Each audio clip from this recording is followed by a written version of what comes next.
I'm not talking about Rohingyan children. Rohingyan children are Banyak Rohingyan. anak orang yang beranak kat Malaysia. Yes. No, kita banyak case teenage pregnancies. Teenage for pregnancy is example, a huge kan? problem. So dia Suddenly we don't have teenage pregnancy. We only have like foreigners leaving babies behind. It's not true.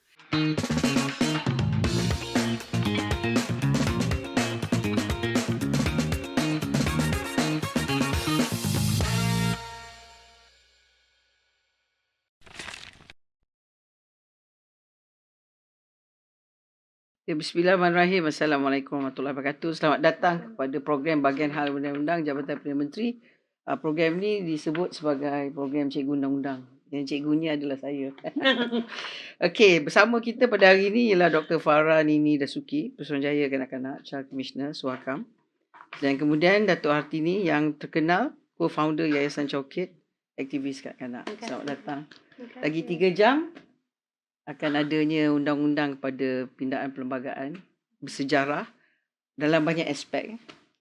Jadi saya tak nak sebut tentang isu kewarganegaraan, saya nak bincang tentang dalam minggu parlimen minggu ni 2 isu kanak-kanak yang besar berlaku. Satunya tentang perangai menteri, 3 menteri tentang GISB dan kanak-kanak menjadi mangsa pada keadaan. Dan keduanya ialah pada semalam dan hari ini tentang pindaan pada perlembagaan dalam isu kewarganegaraan. Jadi saya nak buka lah sebagai general overview. Nak cakap dua-dua bahasa pun boleh. Okay. Pada Dr. Farah, kemudian kepada Dato' Tini. Silakan. Bismillahirrahmanirrahim. Assalamualaikum warahmatullahi wabarakatuh. Terima kasih Dato' Sri Azalina di atas jemputan ini. Saya dan Dr. Tini memang sudah lamalah terlibat dalam isu kanak-kanak dan pemerkasaan hak kanak-kanak. Dan sesungguhnya memang isu kanak-kanak di bawah kes GSB ni sangat menggemparkan. Dan kami sangat berharaplah dengan adanya di dalam parlimen pun sudah dibincang dan sebagainya, ia akan membawa kepada satu RCI lah, Royal Commission of Inquiry, sebab rata-rata di dunia ini selalunya reform in childcare system selalu berlaku selepas skandal yang besar seperti ini. Jadi besarlah harapan kami supaya a huge reform akan berlaku dalam childcare system, sebab malangnya setelah 32 tahun berada di dalam prasarana ini kita punya child protection system sangat fragmented. It is not working as a whole holistic system. People are working in silos and children fall through the cracks. There is no ownership over issues pertaining to children. And bila kita bercakap tentang kanak-kanak, semua kata, oh KPWKM, Kementerian Wanita. Sedangkan tak. Setiap agensi bertanggungjawab mengenai kanak-kanak. It takes a village to raise a child. Dan kita tak boleh adakan pelbagai sistem yang berbeza juga. Contohnya dalam kes JSB ni, because we have children under different authorities.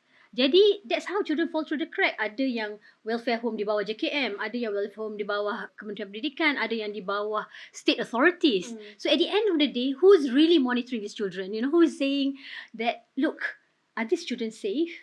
Who is really checking whether these children are going to school, for example? Do you think an RCI boleh selesai? Oh yes, because an RCI will be able to investigate secara transparent macam mana kes ni boleh berlaku in the first place. So we go right to the root of the issues. Macam mana dah bertahun-tahun berlaku macam ni, tidak ada orang pun question budak-budak ni pergi sekolah ke? Kalau mereka sakit, ada orang tengok ke? Berapa penjaga in every center? Saya berpeluang di atas kapasiti saya lah kan menjenguk keadaan kanak-kanak ini bawah 6 tahun. And they are so lovable, not just lovable but so innocent, you know. Selalunya kanak-kanak kalau dengan strangers they will not be so Talkative. Yes, talkative, or even, you know, I don't know, my children will not be so Comfortable with strangers, correct. But because when they see us, all this grandmother punya figures kan, when they see us coming in, gantung dekat kaki tau. And you started to think, you know, why are they like that, you know, 2-year-old, 3 years old, so mesra and tak nak bagi kita balik, padahal that was our first encounter with the children. So it sets you thinking, how is it that it happened that way? But then again, it's not surprising because yang jaga dia adalah sama-sama kakak dan abang and the older ones, you know. And also bila tanya yang the older ones pula, siapa yang ajar matematik? Ustazah. Siapa yang ajar bahasa Inggeris? Ustazah. Siapa yang ajar, you know, it's like one figure teaching everything. So one stop center. Exactly. So, you know, for like I say again, for somebody who's been in this area for 32 years, I just wonder what happened to our community. Don't anybody question budak-budak ni pergi sekolah ke? Because under our section 29A of Akta Pendidikan 1996, it is mandatory for primary education. So in other So your words, point, kalau dia kat neighborhood kan, dia selalu kat neighborhood. yes, And the neighbours are not saying anything. exactly. Bahawa undang-undang yang ada is already considered an offence. Kan? Because Correct, you know correct. that there's a children there or child there. Of course. And they don't go to school. Exactly. How come nobody knocks at the door and asks? Correct. Dato, what's your general observation on the GISB? Well, for me, it's very simple. The laws are there. Memang the undang-undang kami semua lengkap. It's not that our undang tak lengkap. Undang-undang ada. Memang ada. But the problem is the implementation, right? As usual. The enforcement and the implementation is one thing. And the idea that, exactly as Dr. Farah said, one group of children is under, Kementerian Pendidikan, one children is under KPWKM, another group is under, the state government, etc. and stuff. There is no monitoring, there's no standard operating procedure. But you hear the MPs punya debate semalam, Yeah. 2 days ago. Yeah. Some of the MPs are saying that it seems as if they have got some legal immunity. The GISB, from your general observation. Legal immunity, how? But no, there's no reporting being done. No, there's no. I don't understand how there's legal immunity when you are when you're supposed to be protecting the children and you're the perpetrators, right? And you're the adults that are supposed But to. how do you know they think? Maybe to them they did not perpetrate. To them, what they're doing is business as usual. Normalized. From their indoctrination. Well, okay, then show us the standard operating procedure on child protection policy. No, my point is, kalau you look at all this, okay, let's take one. Yeah. Let's go direct. Yeah. People are saying, the public is saying, this terlepas pandang or whatever saying, because it's a sekolah tahfiz. Right, there is a presumption. Yes. Because it's a sekolah tahfiz, dia ajar agama. Yeah. So and therefore in our it's education system, they're allowed to be in that household Yeah. Yes. to run through that academic Yeah. understanding of religion. That is why sekolah pondok, sekolah tahfiz is allowed. So, Yes. what's your observation on that? As an I've always activist? had a problem with not having with these sekolah because as long as you have anak, you boleh buka sekolah, but there's no monitoring. There's no one pantau, and because it's a tahfiz school and or it's run by someone who says they are religious, you can't touch them. Why? Because they are taking care of children. Why can't they be touched? If you look throughout the years, and I've been studying this for a while as well, yeah. If you look at case Pindaan Kanak-Kanak, you look at the cases and stuff, ramai of the cases, even 2 of the cases right now where the children are being, are being charged with murder, they're from tahfiz schools that haven't been registered, yeah. There is no accountability, and that for me is the scariest part. There has never been accountability, there is no accountability, and no one is saying that there should be But would you say accountability. that, the same thing that you just said, if this thing happened in a church premises, Of course I would. would you say the same thing? Of course. This is not one agama better than the other. It is throughout. I mean, if you look at cases around the world, it's not just, Yeah, churches in Rome. Yes, right? exactly. One of the biggest perpetrators. No, I would say this to anyone who's taking care of children because I take care of children. We have safe houses. There are standards and procedures and monitoring. Kamu jaga anak orang, ya. There is a responsibility that you take on when you take on someone else's child because you have to treat them like your own and you have to treat them with care. And you think in RCI can I believe totally in RCS. We need to get to the root cause of it because then only can we set standards and then only can we implement standards. The problem is not the law in itself, I'm telling you. It's the implementation. You need to make it mandatory. Maknanya in your observation or from both of you, the law is already there. Yes. Correct. But the question is that why are these laws not being applied or Yeah, being and used? why is it done in silos, as Dr. Farah says? It says it's the responsibility of many agencies, not just one. So an RCI should be able to bongkar all this, once and for all. Because before this, kalau nak bercakap tentang agama, orang takut, nak sentuh authority berhubung dengan. Tapi when you talk about child protection, it should not be based on all this, Okay, but if I take an example, okay, let's talk about countries outside Malaysia. Do they have something similar when they run centers for children? Policies, Yes, absolutely. That's why although GISB ni ada di negara-negara lain, tapi they are subjected to the similar standards yang budak-budak lain are subjected to. For example, we have young adults working dekat restaurants dekat London, GISB punya restaurant. And they told my son that they were actually raised in Australia. Tapi dia pergi sekolah, and they are Because subjected. Australia's law is very strict when it comes to children. Exactly. Kan? Monitoring again, kalau you nak.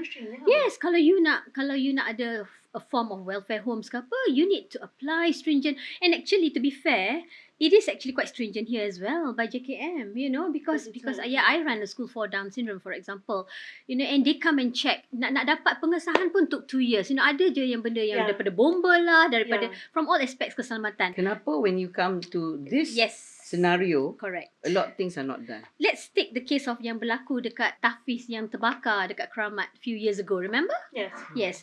And masa tu bila orang interview parents, kita punya question mark ni at all levels, if you ask me. We question parents, how can you allow your children masuk, not checking on safety measures and all that, tak ada pun yang fire extinguisher, for example. And then when you talk to the person who runs it, dia kata baru sekarang nak tanya pasal fire extinguisher. The attitude is like so annoying, isn't it? But For both of us, it's taking annoying. from what both of you are saying, would you agree, for my next question is that, then what about keadaan yang macam bila yang mak bapak hantar anak ke tempat-tempat yang balik hari? Dia hantar anak-anak ni balik hari dan kejadian berlaku dan kanak-kanak berlaku dan serta perangai. Same standard. So macam mana kita nak kawal? Because it's also beyond the control of the parents. Yes, it's childcare centre then. It's childcare centres. You have a mandatory duty to take care of anybody when they masuk your But do you think space. today in our country, do we have a mental check on child carers? No. We do not. I do know they do check. Do they check police report and medical report? Police report, you have to ask for it, right?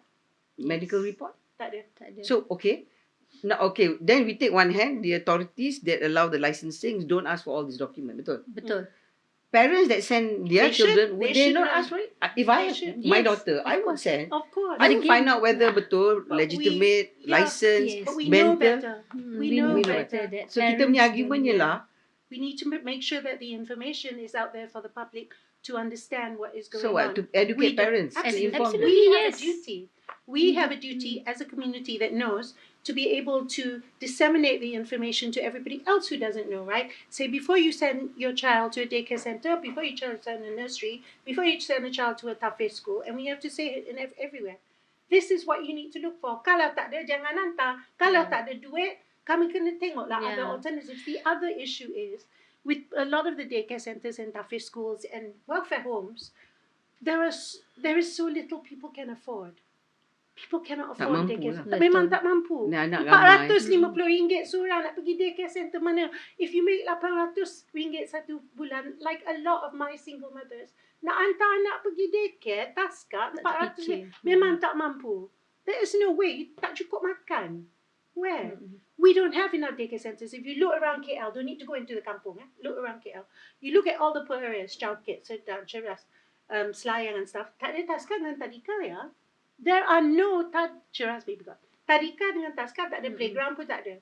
What do you want these parents to do? So they send to childcare minders. This is where Ni lagi unregistered, tak ada monitoring.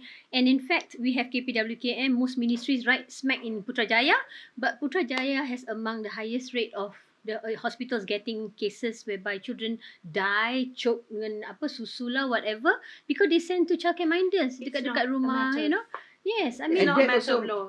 It's not being registered. Yeah. Oh no. Padahal tak. yes, according to the childcare centres, memang kena register. If you take care more than 4 kan Nini kan? If you take care more than 4, you kena register. But you think people bother and do parents ask these questions again? Like for example, we get aduan, right? We get aduan that this particular let's say nursery in this particular place not registered. Yeah. So kita got JKM to go in. So dia perintah suruh henti services lah. And then you know what? Parents request that they open somewhere else, a different floor. So nampak tak attitude parents macam mana? Sometimes it's to their convenience untuk pergi kerja. They are so desperate that they themselves are flaunting the laws, isn't it? I think, on one, cikgu undang-undang, there is the undang-undang, which is supposed to set the framework. But, someone on the ground as well, like Farah Nini does a lot of work as well on the ground. It is the implementation is one thing, but it has to be a multidisciplinary approach to a lot of things. It's not just the responsibility of the parents or the responsibility of JKM or responsibility of the law minister or whoever. It has to be a multidisciplinary approach to understanding that every child needs protection, and if the parents cannot, everybody else has to.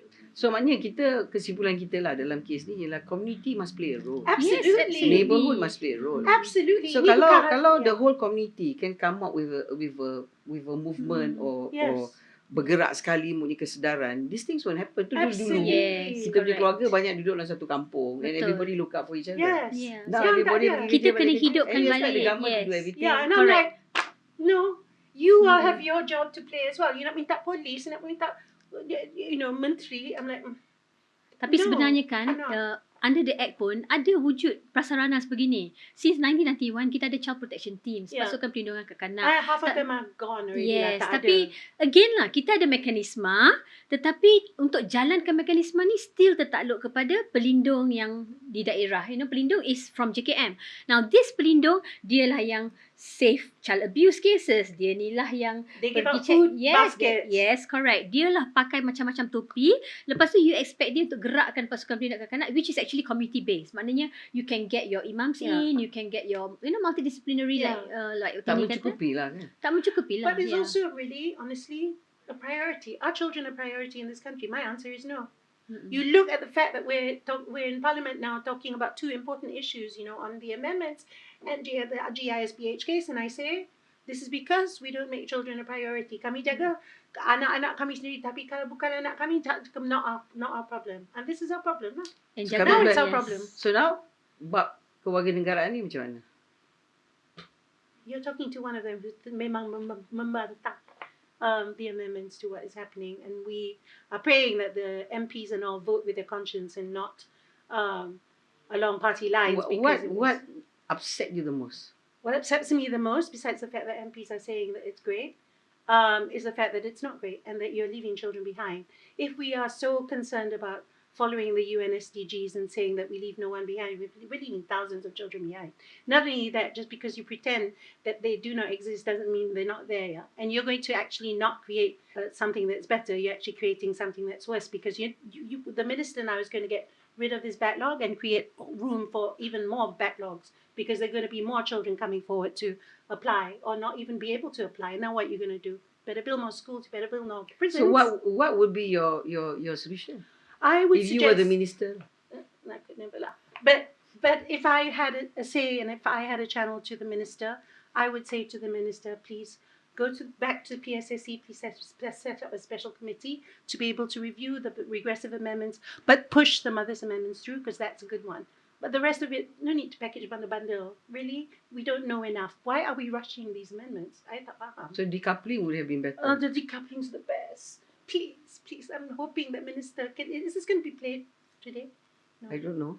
I hope Okay, so. but if it is going to be played today, and if the minister was listening, I'd say please decouple. That's the best. You can't do this to children. I have 5 children who are going to be affected. They're 16 years old. They won't qualify. But The yeah, age but is low. the minister menjanjikan Menjanji how? pendaftaran. Menjanji how? When? How many? He's got backlogs to finish, right? He's So you're gonna not get confident? through it. No, Because because I know it's not going to happen. It's not going to happen unless you decouple the amendment. tapi beza dengan dulu macam mana? Dulu was better than now. You're actually making it worse here. You're not making it better. Because Because the amendments actually exclude children from the process completely. Let's take the 21 to 18. Like I said, I have 5 cases now where children their adoption was revoked by their parents and they were left with me. They're 16. Have By they the ever time you applied? do it- Have they ever applied before? Adoption is waiting 2 years under Sharia law. By the time it's 18. If this amendment passes, they don't even get to apply. because the minute you get to be 18, yeah. Finish. All of them, all 5, will not apply, will not be able to apply. Under what? They've never had parents in their whole life. They've been thrown back into our homes. Those are just my 5 cases, yang lain. You heard, you've been of course you observe and you're hearing all the debate by the MPs on Yes, both sides. every single one. What's your take on that? I'm disappointed. All the MPs? No, some I was cheering. But most, I think the MPs are confused as well, because on one hand they say we support these amendments, and on the other hand they're complaining about all their statelessness cases in this area. So I'm like, wait, which is it? Is there an issue on statelessness, on homegrown statelessness? But everybody has cases on statelessness. So how does this work? And how are you supposed to support it? And everybody's saying, oh, kami minta review, kami minta ni, kami. And I'm like, why don't you, if 39 of you, out of the 59 of you are saying there are problems, why can't you hold and stop the regressive amendments so they can buat kajian? Boleh tak Dato' Tini explain a bit about the statelessness? What kind of statelessness is out there?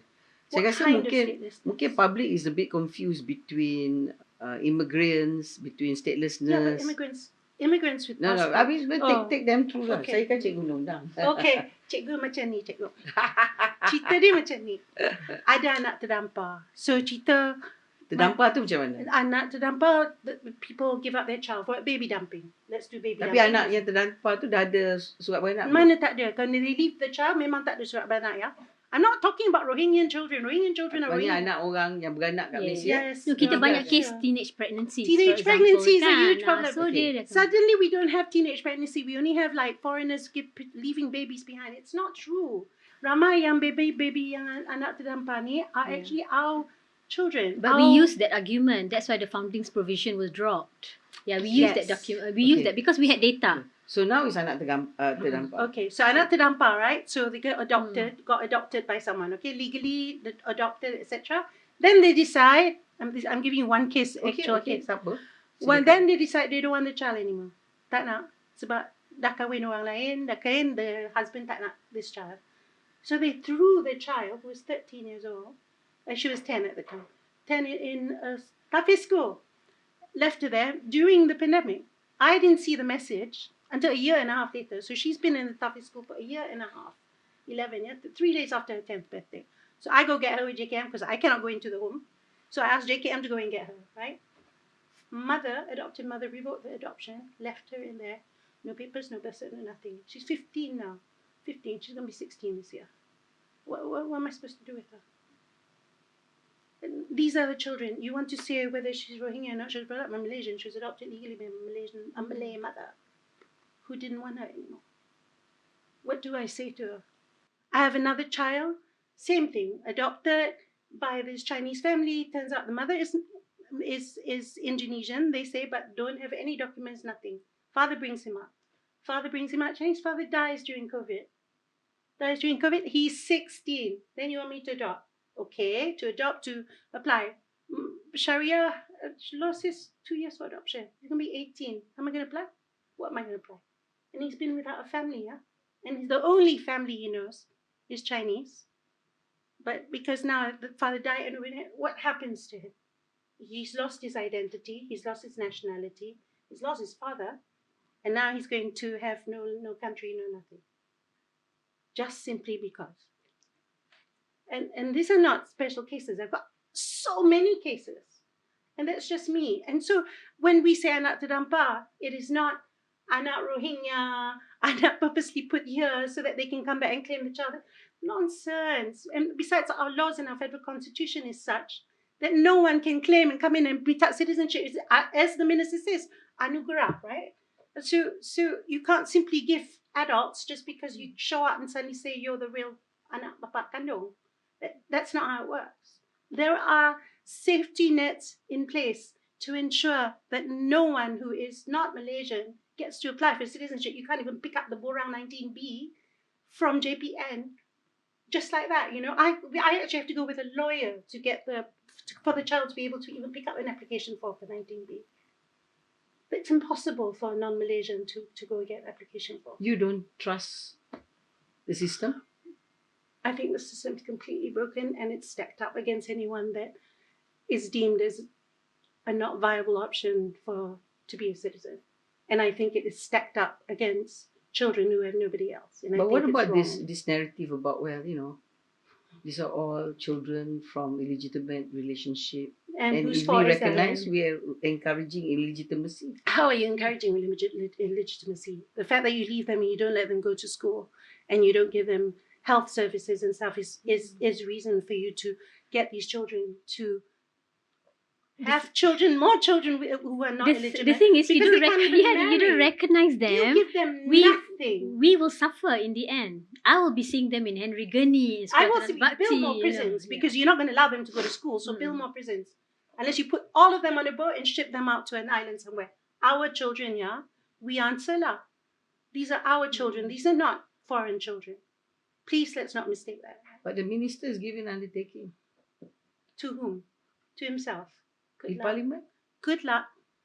Good luck. You're not confident? No. We need to stop. Just stop and breathe. Okay, let's talk about your understanding of statelessness. Which child? Let's Let's talk about the Yeah, statelessness. there are many categories. That is true. Run through the category that you see. Okay. First you have Because saya cikgu undang-undang kan. Yelah, Kita nak betul. educate rakyat. Okay, kita ada kategori yang disebabkan oleh kekangan undang-undang, mereka menjadi stateless. Okay, contohnya situasi di mana yang Dr. Tini kata tadi lah. Maknanya kanak-kanak itu, Keadaan lah. ya, tengok keadaan lah. Tengok keadaan. That's why we fought our might for the yang baby foundling tu, and it was taken out kan from the RUU sebab kita ada data. Maksudnya when we were fighting tu, kita ada data untuk menunjukkan di rumah kanak-kanak JKM pun ada hampir 2,000 kanak-kanak yang JKM selamatkan kerana mereka terdampar, and they are still stateless.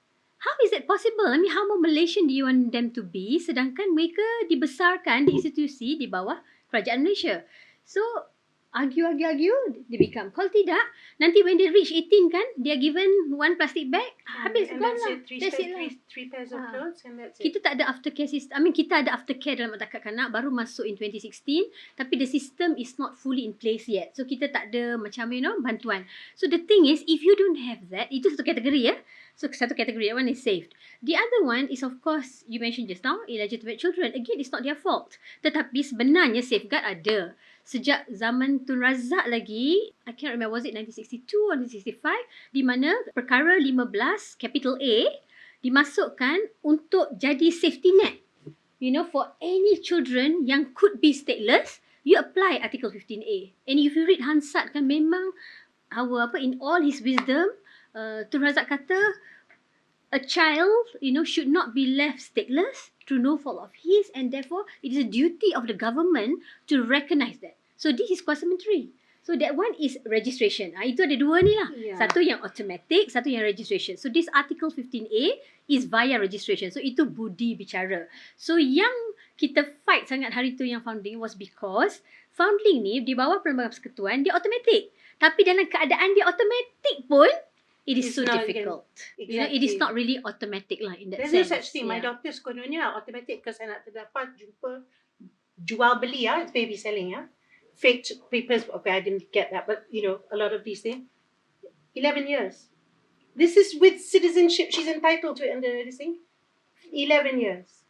And itu pun we had to beg, and that's because I know people and I talk a lot. Yang don't know people and don't talk a lot. What happens to them? You're supposed to protect them under the law. Tak ada pun. Yeah. And now you want to make it worse. Well, dalam kita punya kesimpulan, why do you think Kementerian, for example, yang bertanggungjawab is very, very worried about this? Is it the numbers are growing? From your Sebenarnya I general think I think Can I say something? okay. And I know it's not whatever. It's the boogeyman. It's the boogeyman that says these are all foreign children. I don't know. There's a stamp apparently on the head when you find a baby or a child that says saya bukan Malaysian or not Malaysian. You have to check. I don't know how you check for nationality. Really, when you see a baby, it's a baby. There is no sign that says my nationality looks like Muslim Malaysian, non-Muslim Malaysian. But do you know that's what people say? That these babies. There is no boogeyman. If you are not Malaysian and we know that you have some kind of document in the hospital or what that says your mother is Rohingya, your father is Indonesian, then you're not Malaysian. So you don't fall under the federal constitution.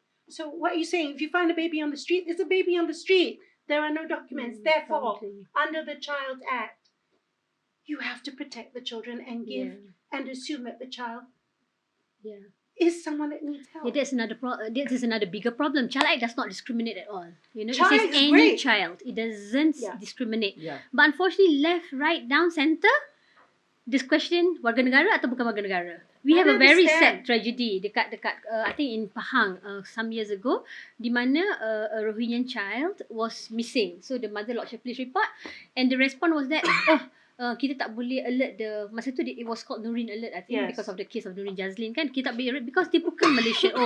I was riling, because kanak-kanak tak mendiskriminasikan. By the time they found her organs were missing, she's dead, and organ dia dah kena jual merata-rata. So this is what we are doing to our children. We are not putting their best interest as parental consideration. I think that's my main challenge as a children's commissioner.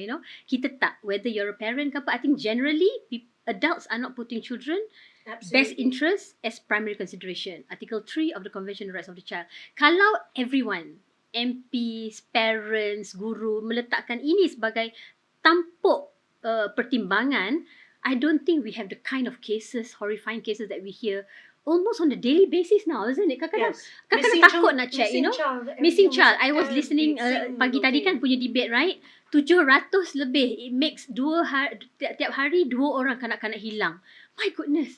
Dua orang. Dua orang. Yes, 2 orang. And then of course government cannot do everything, and police pun, we have a very strong D11 kan, tapi D11 is of course reactive, isn't it? Orang lain yang kena do all the preventive works, you see. So how is it that 2 orang in Malaysia bukan besar mana pun. This is not the first year though. It's been going on for a while. We are missing children. One of the main reason is because of social media. Yes, because they're reaching out. But the teen pregnancy is also because of social media. Yeah, that's been stated. That's why for the government that we are looking at the online harms and the registration of all the social media platform. Sebab bagi pihak kerajaan merasakan that is definitely one way to minimize and to curb. I think the kerajaan, can I be honest as well? I think the kerajaan cannot do everything, and that we know. Yes. But like civil society, and all of us are here to membantu. We're not the enemies here, and I think there are things that we can offer that would complement what the kerajaan is doing, and the fact that you have me here, which is really good as well. Thank you very much for inviting me.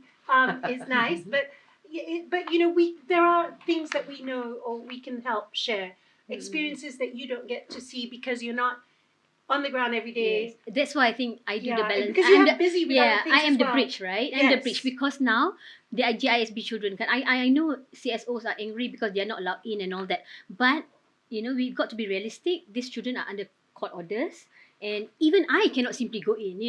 I cannot simply just barge in. But then I'm putting the children's best interest first because they are being screened now. Yeah. They are being screened. Only today I get the actual statistics, but then we managed to bring in NGOs to provide toys, for example, books, because we wanted to create child-friendly spaces, CFS, and we have managed to do that in 2 rumah kanak-kanak. Yeah, very nicely done. Nice. UNICEF supports us as well. You see, a lot of people want to help. Tapi that's why we got to also respect why is it that people don't simply... Because this case is really unique, Kita tak tahu berapa peratus kat kanak ni ada yang tak ada dokumen. Kita tak tahu berapa peratus yang tak ada dokumen. Kita tak tahu berapa peratus yang betul-betul ada ibu bapa.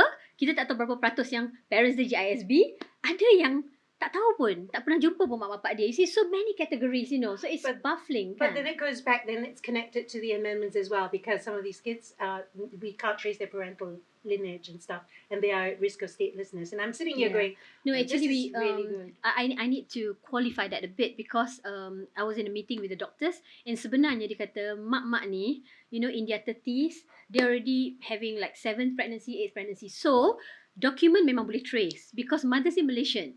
And then the minister has given his assurance. In fact, when I came back from the places and I saw that, I told KDN that we have about 30% yang no document.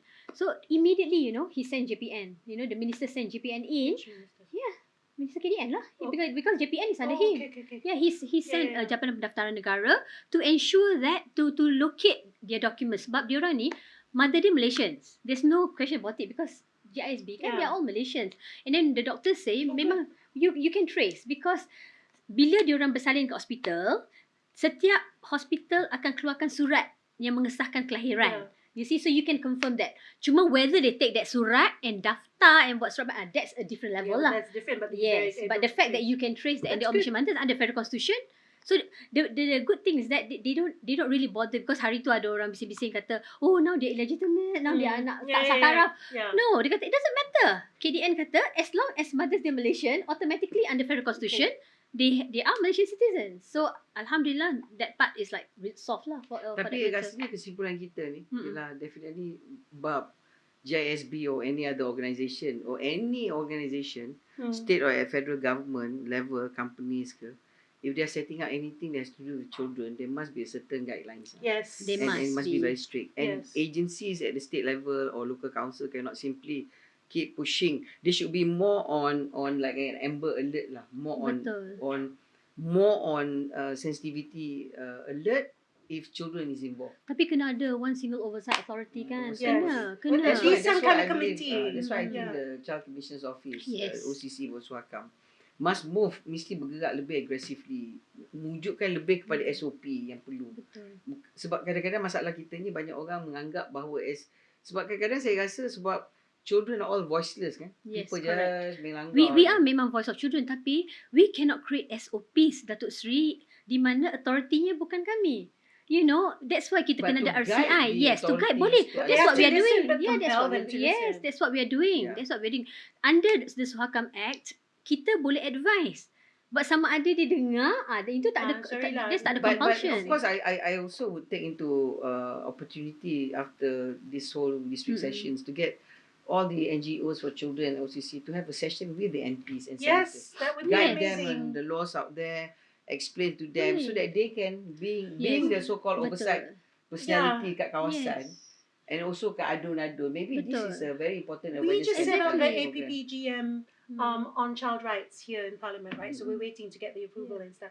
But we really, really need to do more. We have and to start engaging, Yeah. start Yeah. talking. We just have to, prioritize because children. everyone has to be, we try to work with Sometimes they everybody. assume Yeah. ada agency government, ada But it's undang-undang not. Tak macam boleh, ni. tak boleh, tak But we cukup. want the community to have their eyes and ears open. And you're right, the aduns and MPs are well placed because they are the specific there, They have kawasan. the structure Yeah. on the ground. They have the Memang. structure. Yeah. Memang. But I think that's what lah. I think after this conversation sebagai cikgu undang-undang, I think this is the way forward, because from whatever you are saying, from whether the government's experience and perspective, there must be a combination and get the community involved. Yeah. And that should be the first But step. please Yes. push for the RCI for us. Yeah. We really want But this we so wait that for the outcome. kita perlu that RCI so that Yes. satu penyiasatan yang telus. Because kalau you ask the police to investigate, dia ada hak dia.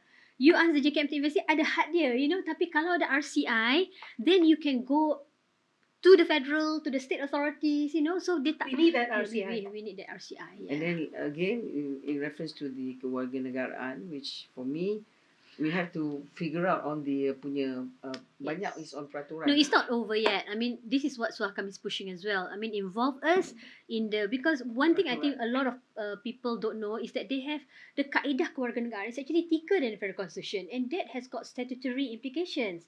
Tetapi, and this one is actually public documents patutnya. But I have to admit that, you know, bila I work on this, baru kita realise, because you know, in fighting for this, I got taklimat daripada ketua bahagian kewarganegaraan because I wanted to understand how That things should work. be the Yes. major change Correct. to get that for public to Betul. understand Yes. Yes, so the what is the kaedah do's tu and is actually don'ts. very Yes. detailed. Ada borang I semua. will speak to the minister. Please. That thank you. kaedah is very important. So dalam kaedah tu kita boleh perincikan all the guidelines, and we can question. For example, kita kat Malaysia ni kita tak boleh question authority. Dekat UK dalam Child Act, you can question why actions are not being taken. Kita tak boleh. But Kalau tak problem- apa-apa kita tak boleh question. The problem that I had with the amendments as well, honestly, is the fact that they rushed everything and there were so many mistakes. So many mistakes. I'm not the lawyer, but we have a whole entire federal constitution lawyer team. Okay, that's it. Alright, thank you so much. We've got Thank 3 more you. hours and I hope What's going to happen after this? Tengah tak debate apalah. lagi kan. I think what's Dah, important is that the Child Commissioner is under SUHAKAM. It's not under. It's under SUHAKAM. So I think that's a good start. So you Actually, can we do should. something Yeah. to protect the children. Yeah, but I think Yeah, we want most to make sure important is to that's have our an ongoing priority. conversation. Alright? Okay, That's thank why. you. Yeah, we want to be part of the Thank you so much. drafting of the kaedah. Yeah. That's So it. your